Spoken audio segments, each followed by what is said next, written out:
नमस्कार. मी राहुल कुलकर्णी. MPSCच्या परीक्षेची तयारी करणाऱ्या विद्यार्थ्यांचे जे क्लासरूम असते तशापैकी एका ठिकाणी आहे आणि माझी अतिशय प्रांजळ भूमिका आहे की याच्यामध्ये ज्यांनी ज्यांनी पेपर लीक केला त्या सगळ्यांची धिंड काढली पाहिजे महाराष्ट्रामध्ये आणि अशा लोकांची धिंड काढून त्यांचे चेहरे दाखवले पाहिजेत. जे MPSCमधले अध्यक्ष आहेत त्यांनी तात्काळ राजीनामा दिला पाहिजे. हे MPSCचे जे सदस्य आहेत त्यांनीसुद्धा राजीनामा दिला पाहिजे. थोडी जरी नैतिकता त्यांच्यात शिल्लक असेल तर या विद्यार्थ्यांचं कष्ट बघा. मी गेली 2 वर्ष इथे बघतो आहे की काय पद्धतीचा ते अभ्यास करतात, कसं ते राहतात. आणि शिक्षण ही अशी एकमेव बाब आहे की तुम्ही श्रीमंत असा, गरीब असा, मध्यमवर्गीय असा, शेतकरी असा, शेतमजूर असा, त्याच्या मुलाला ती इक्वल अपॉर्च्युनिटी देते.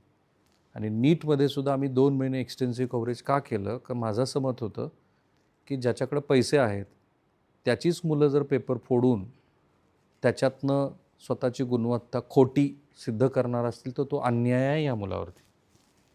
ते जे आदर्श शिक्षक आहेत ज्यांनी आपल्या मुलीसाठी 15 लाख रुपये देऊन तो पेपर फोडला MPSCच्या त्या फार्मसीचा, त्यांना पण लाज वाटली पाहिजे की आपण काय करतो. असे सगळे पालक की ज्या पालकांनी अशा पद्धतीने पेपर फोडलेत त्यांनी ह्या मुलाकडे बघायला पाहिजे. सगळे शेतकऱ्याचे का नोकरदार आहेत सगळे? हां, जमीनदार?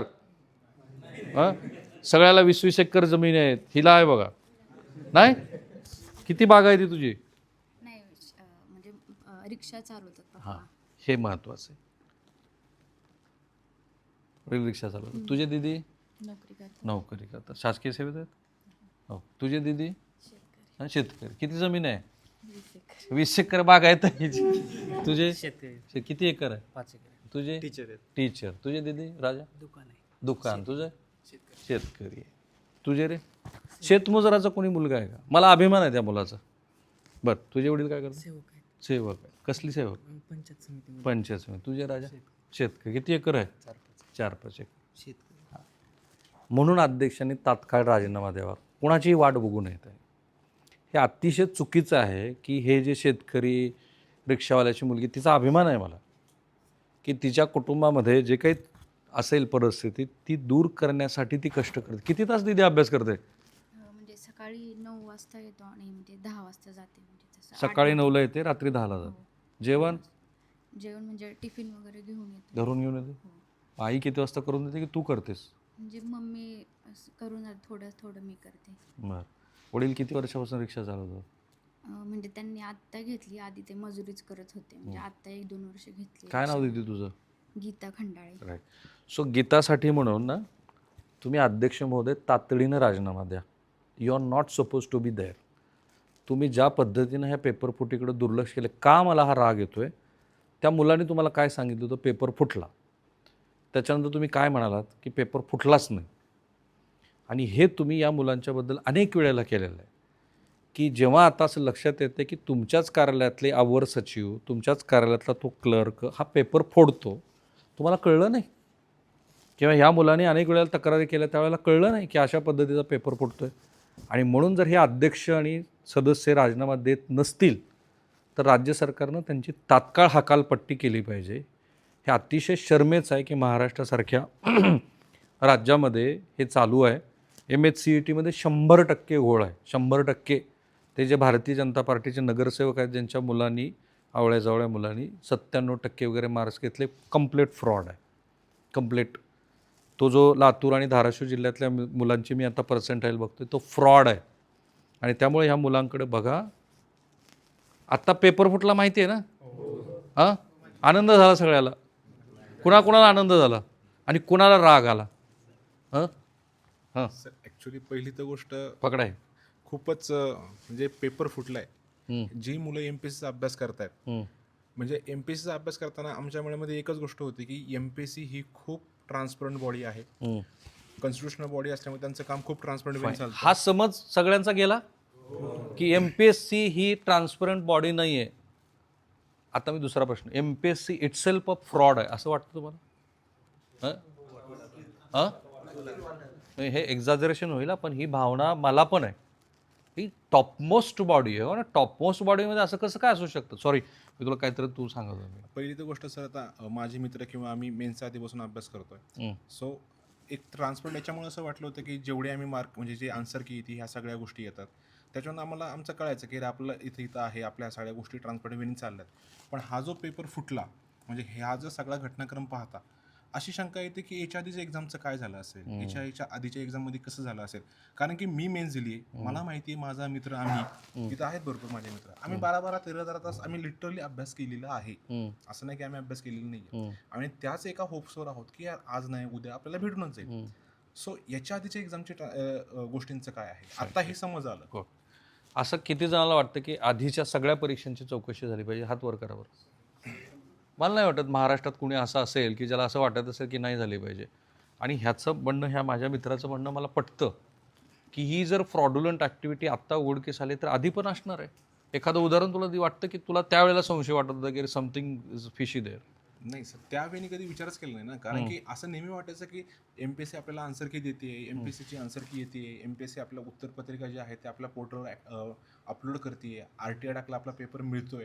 ह्या सगळ्या गोष्टींनी एक जो ट्रस्ट होता तो ट्रस्ट बिल्ड झाला होता. पण ह्या ज्या घटनाक्रम पाहता आता मनात शंकेची एक पालवी हे होतीच, निर्माण होतीच की याच्या आधीच्या एक्झाममध्ये काय झालं असं. कारण की आता आम्ही म्हणजे बऱ्यापैकी आम्ही ऑब्जेक्टिव्हच्या एक्झाम दिल्या त्याच्यामध्ये आम्हाला माहिती होतं की आपण एवढे सोडवलेत, आपल्याला एवढे मार्क्स येणार आहेत. सो तो एक ट्रस्ट बिल्ड झाला होता. पण आता हे पाहता थोडंसं जरा एक मनामध्ये शंका येतेच. ओके. याच्या आधी ज्यांनी परीक्षा दिली पण आत्ता असं वाटतं की त्या परीक्षेमध्ये कुठेतरी काहीतरी गोंधळ असू शकतो, असं कोणाला वाटतं? एखादं उदाहरण? तू दिली होती परीक्षा? दिली. हां, मग? पण म्हणजे आता सध्या मी काय सांगू शकत नाही त्याच्याबद्दल समजा, कारण की हीच प्रोसेस जी एन्सर कीची वगैरे ती आम्ही त्याच प्रोसेसमधून गेलो आहे. पण आतून जे आपले पेपर फुटत आहेत त्याच्याबद्दल आम्हाला म्हणजे एवढी कल्पना नाही. तू दिली होती? हां, मग पकड. आधी काय एवढी आयडिया नव्हती, पण मग बोलत होती जे सरळसे वगैरे असते तिथे फक्त पेपर फुट होते, MPSCमध्ये होत नाही वगैरे, इथे ट्रान्सपरन्सी आहे, आन्सर की वगैरे येते, म्हणजे इथे काय एवढा नव्हतं असं आधी वाटत. पण मग आत्ता खूपच घटना वाढल्या त्याच्यामुळे असं वाटतं की नाही इथे काय ट्रान्सपरन्सी वगैरे घडतं. किती परीक्षा दिल्या होत्या आधी? आता मी 3 वर्षापासूनच करतो प्रिपरेशन, 2-3 एक्झाम दिलेत मी. ओके, मग 2-3 एक्झामला आत्ता जेव्हा तू कालचा सगळा प्रकार लक्षात आल्यानंतर त्या 2-3 एक्झाम ज्या तू दिल्या होत्या त्याच्यात काही तुला प्रश्न वाटतं? ना आता तेव्हा एवढं काय म्हणजे नव्हतं त्याच्यामध्ये एंगेज वगैरे, काय आयडिया नव्हती. म्हणजे आता काय आत्ता सगळं होते पुढे, तर मग आधीचं नव्हतं काय माहिती मला. राईट. सो आधीचा तो जो चॅटचा मुद्दा आहे जो आम्ही सकाळी ब्रेक केला आणि त्याच्यातला तो संवाद पण सांगितला. त्याच्यानंतर गांगुर्डेची जी मूळ मुलाखत होती ज्याच्यातनं हे सगळं प्रकरण बाहेर आलं आणि तो तसा त्या विद्यार्थ्याचं खरंच कौतुक आहे. स्वतः मेडिकल शॉप चालवत त्यांनी ती तक्रार दाखल केली. घाबरला होता कारण त्याच्यावरती CIDनी 6 तास चौकशी केली. म्हणजे त्याचे बँक अकाउंट्स पण तपासले. आम्ही त्याला त्या मुलाखतीत म्हटलं की तू घाबरू नको की ही एक प्रक्रिया आहे आणि त्याचंच खरोखर कौतुक की त्या एका मुलामुळं हे सगळं प्रकरण उघडकीस आलं. आपल्यापैकी आणखी कुणी कुणी दिलं होतं परीक्षा? तू मित्रा? कधीचे? ये. काय नाव मित्रा तुझं? अभिमान घे. जरा अभिमान. तुझं गाव कोणतं अभिमान? माझं बीड सर. अच्छा, बीडचं आहेस. गाव बीडमधलं कुठलं? बीड चव्हाणवाडी सर. तिथून चव्हाणवाडी. 22 किती किलोमीटर शेती आहे? 10 एकर सर. बरं. काय केलं शेतात? शेतात कपाशी सर. कापूस. सगळी कापूस आहे? हो, सगळा कापूस. काय भाव आहे यावर्षी कापसाला? MSP तर 7,400 वाटतं बहुतेक सर. आणि बाकी काय नाही. ओके. किती अटेम्प्ट केले तू याच्या आधी? मग ह्याच्या अगोदर 5-6 झाले सर माझे. मग आता काय तुझं रिडिंग आहे MPSC? MPSC मधून सर आतापर्यंत वाटत होतं की ट्रान्सपरंट बॉडी वगैरे समजा की चांगल्या एक्झाम वगैरे घेते. आता ट्रान्सपरंट असल्यामुळं बाकीच्या सर्व सेवा MPSCकडे पाठवल्या होत्या ना सर. तलाठी वगैरे बाकीच्या एक्झाममध्ये बी घोळ होत होता ना. पण आता MPSC मध्येच घोळ होऊ राहिला, तर मग आता तर थोडं जर अवघड वाटायला तर लागलं. तू दिलेल्या आधीच्या परीक्षेत आत्ता तुला रिकॉल केल्यानंतर वाटतं ह्याच्यामध्ये थोडासा इश्यू आहे किंवा थोडे सजेस्टिव्ह प्रश्न आहेत पण गरजेचे आहेत? राज्यसेवा 2024ची वाटते सर. काय वाटतं? ते कट ऑफ खूप हाय गेला होता आणि असे म्हणजे चर्चा बी होती की काहीतरी पेपर वगैरे फोडाफोडी चालू हे होतं. 2024चं सांगतोय मला. 2024 कसला पेपर होता तो? कुठल्या राज्यसेवा मेन्स वगैरे. मेन्समध्ये शेवटच्या ऑब्जेक्टिव्हमध्ये? शेवटचे ऑब्जेक्टिव्ह. पण ते एवढं काय अजून काय माहीत नाही सर, त्याच्यामुळे काही जास्त बोलू शकत नाही. केव्हा झाली होती परीक्षा ती? ती झाली होती 2025 मध्ये सर. 2025ला झाली होती, 2024ची. फाईन. कालपासनं मला मंत्रालयातल्या काही मंडळींचे फोन आले. माझ्या व्हॉट्सअपवरती मेसेजेस आहेत की सो अँड सो सदस्यानं त्याच्या जिल्ह्यातल्या इतक्या मुलांची निवड केली.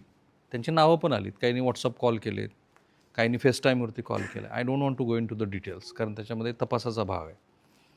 पण जर हे असं असेल की विदर्भातल्या एका जिल्ह्यातले 25 उमेदवार सिलेक्ट झालेत, संशयास्पद आहे. किंवा मराठवाड्यातल्या अमुक जिल्ह्यातले 30 उमेदवार सिलेक्ट झालेत आणि ते एकमेकांचे नातलग आहेत. आणि आत्ता लोक फोन करून सांगत आहेत की या कॅन्डिडेटचे तुम्ही डिटेल्स बघा, तो अमक्याच्या सदस्याचा, आणि हे स्पेक्युलेटिव्ह आहे. त्यामुळे हे खूप क्लीन आणि नीट जर व्हायचं असेल तर अगेन आय एम टेलिंग की हे गव्हर्नमेंटनी या लोकांना तात्काळ ही बॉडी बरखास्त केली पाहिजे, नवीनच लोक आणले पाहिजेत. आणि श्री रोहित पवार काल म्हणाले त्याप्रमाणे ते जे विद्यमान अध्यक्ष आहेत त्यांचं जे काही ट्रॅक रेकॉर्ड आहे मला माहीत नाही आहे, ते रोहित पवारांच्या आरोप आहेत, पण ते ट्रॅक रेकॉर्ड पण बघायला पाहिजे. तुमच्यापैकी कोणी दिली होती का ती परीक्षा? तर तू नव्हती दिली? तू दिली तर तुझ्याकडे. हां, ड्रग इन्स्पेक्टर छान. म्हणजे तूच तर त्यातली, काय म्हणायचं तुला नाही मिळाली संधी. मग तू 15-1 लाख रुपये जमा करायला पाहिजे होते. तुला नव्हता मेसेज आला? हं? तुला आलं नव्हतं का त्यावेळेला मेसेज? नाही ना, पण MPSC कडे पेपर चांगलेच घेतले जातात ना सगळे. म्हणून तुला वाटलं? तर नाहीये नाही, पण त्यावेळेला कुणी म्हणलं होतं का तुला जरा बघत आहे जरा पैसे म्हणजे असं होऊ शकत नाही ना. असा कॉन्फिडन्स होता? मग आता कॉन्फिडन्स गंगेत बुडाला तुझा, तो कुठं बुडाला?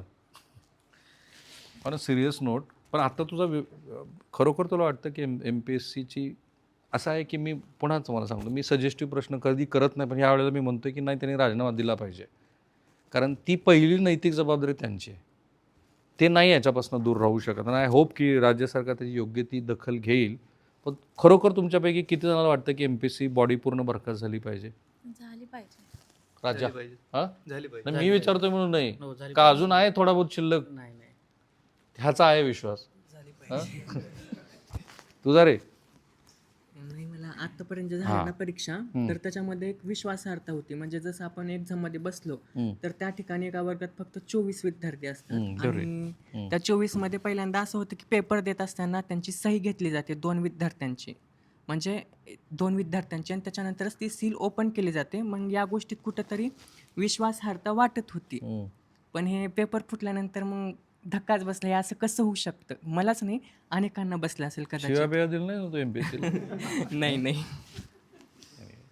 मग आता तुला काय वाटतं, अध्यक्षांनी राजीनामा द्यावा नाही द्यावा? सजेस्टिव्ह आहेत प्रश्न, पण गरजेचे आहेत. हो, तर आता असं वाटतं की आपण आत्ताच बघितलं की आपल्या देशामध्ये नीटचा ज्या पेपर फुटला होता त्याच्या संदर्भात खूप मोठं आंदोलन झालं आणि हे प्रकरण अगदी ताजं होतं. तर हे प्रकरण ताजं असताना कुठंतरी आपण निदान आता तरी जागरूकता असणं गरजेचं होती, परंतु जागरूकता आपण त्या पद्धतीने ठेवली गेली नाही आणि पेपर फुटला. तर त्यामुळं नैतिकतेच्या, मला तरी असं वाटतं की नैतिकता म्हणून आपण कुठंतरी तो राजीनामा दिला पाहिजे. कारण तुम्ही आणखीन वाट बघू नका, पुन्हा एकदा विद्यार्थी रस्त्यावर आंदोलनासाठी येतील याची, म्हणून आपण राजीनामा देणं अगत्याचं वाटतं. मलाही सांग मित्रा, ही हायेस्ट बॉडी आहे, हायेस्ट बॉडीच आता करप्ट आहे हे लक्षात आलं, म्हणजे त्यातले काही लोक. सो आता काय सोल्युशन दिसतो की हे अशा पद्धतीने होऊ शकतं? सर, पहिली तर गोष्ट की मला असं वाटतं की जे कोणी आता कल्प्रिट आहेत, इमिजिएट ॲक्शन जे आहेत, जे कोणी कल्प्रिट आहेत त्यांच्यावर स्ट्रिक्ट ॲक्शन गव्हर्नमेंटने घेणं गरजेचं. Like what? की वॉट एव्हर जे असेल, म्हणजे जे कोणी मेंबर असेल, कोणी इन्वॉल्ड असेल, तातडीने त्यांचं रिमूव्ह करणं असू द्या, राजीनामा घेणं असू द्या. जे पॉलिटिकल लिडरशिप आहे त्यांनी ह्या गोष्टी करणं गरजेचं आहे. हे झालं इमिजिएट स्टेप. त्याच्यानंतर जे तुम्हाला इंटरमिजिएट गोष्टी करायच्या आहेत, की जेवढी ट्रान्सपरन्सी तुमची होती, पेपर जे होते, आता काही दिवसांनी पुढच्या वर्षात चाललं की ऑनलाईन गोष्टी करायच्या चालल्यात, याच्यामध्ये ही सँक्टिटी आपण कशी टाकणार आहे ते आपल्याला पाहणं गरजेचं आहे. दुसरी गोष्ट, हा पेपर लीक होतोय आणि हे MPSCच्या आतमधूनच होतोय. हे आतमधले जे प्रूफ्स आहे, हे लिकेजेस आहेत, ते कुठेतरी फिक्स करणं गरजेचं आहे. आणि लॉंग टर्मला जे आपण म्हणतोय की ट्रस्ट बिल्डिंग जे आहे, ट्रस्ट बिल्डिंगला थोडासा वेळ लागणार आहे. आणि हे MPSCनी आणि पॉलिटिकल लिडरशिपनी आणि जे ॲडमिनिस्ट्रेटिव्ह जे आहेत यांनी कन्सेन्ससनी ह्या गोष्टी करणं गरजेचं आहे राईट नाव. दुसरी गोष्ट अशी की जे चांगली लोकं होती, म्हणजे ज्यांच्यावर पॉलिटिकल काही ॲलिगेशन्स नाही आहे, करप्शन ॲलिगेशन्स नाही, अशी खूप चांगली लोकं होती. म्हणजे आता आपले महाराष्ट्र जे आपण पाहिले, सदानंद दाते सर, त्यांचं नाव चांगलं आहे, मुंडे सरांचं नाव चांगलं आहे. अशी लोकं जी आहेत ती लोकं बॉडीवर बसवणं, आणि दुसरी गोष्ट आतमध्ये सुद्धा आपल्याला काम करायचं आहे अशा माइंडसेटची लोकं बसवणं हे खूप गरजेचं आहे. जे CM सरांचं आता जे त्यांचं जे ॲडमिनिस्ट्रेटिव्ह लोकं आहेत, जसं की श्रीकर परदेशी असू द्या किंवा अश्विनी भिडे मॅम असू द्या, राधा मॅम असू द्या, अप्पर सचिव, यांच्यासारखी खूप चांगली लोकं आहेत. इव्हन आपले अजून एक सर त्यांचं नाव विसरलो मी. ठीक आहे, तुझं असं म्हणणं की दी बेस्ट जी- ऑफिसर जी should best be officer appointed आहे, देअर. अशी लोक खूप आहेत आपल्याकडे आणि ती लोक आपण बसवणं खूप गरजेचं आहे. त्याच्यानंतरच हा जो ट्रस्ट आहे तो बिल्ड होणार आहे, कारण की हीच जी लोक आहेत ती परत सिस्टीममध्ये जाणार आहेत. जर तुम्ही सिस्टीमच इलिगल किंवा तुमच्या प्रॅक्टिसेस माल प्रॅक्टिसेस असतील तर तिथून जाऊन ही लोक सुद्धा माल प्रॅक्टिसेस करणार आहेत. सो आपण एक्झाम्पल एंट्री लेवललाच अशा गोष्टी ह्या टाळता थोडं टाळल्या पाहिजे. ठीक आहे. So short term, mid term आणि लॉंग टर्म हे आपल्याला मेजर्स घ्यावेच लागणार सर आहेत. मित्रा, थँक्यू सो मच. तू फार चांगल्या पद्धतीने सांगितलं आणि ह्या तरुण मुलांचं तेच कौतुक आहे. ते फक्त प्रश्नच नाहीत मांडत, तर त्याच्यावरती काय सोल्युशन्स असू शकतात तेही सांगतात. आणि म्हणून या तरुण मुलांचं म्हणणं, आणि मी जे म्हणतो की MPSCच्या अध्यक्षांनी आणि सदस्यांनी सगळ्यांनी राजीनामा दिला, आजच द्या ना, काय हरकत आहे. नाहीतरी ते तुमचं स्टॅच्युटरीज बॉडी आहे, तर त्याच्यामध्ये ह्या लोकांना ज्या पद्धतीनं त्यांची इन्व्हॉल्वमेंट दिसते आणि ह्या तरुण मित्रांनी जे सांगितलं ते तर सरकार कधीही करू शकतं. तो जो विश्वास सरकारवरचा आहे, तो जो गमावला आहे ह्या तरुण मुलांनी, तो कमवायचा असेल तर माझ्या मते ह्या प्रकरणामध्ये राज्य सरकारने प्रोॲक्टिव्हली पुढं येत स्वतः प्रेस कॉन्फरन्सेस घेत या तरुण मुलांचं समाधान केलं पाहिजे. हे फार वाईट आहे. थांबूया.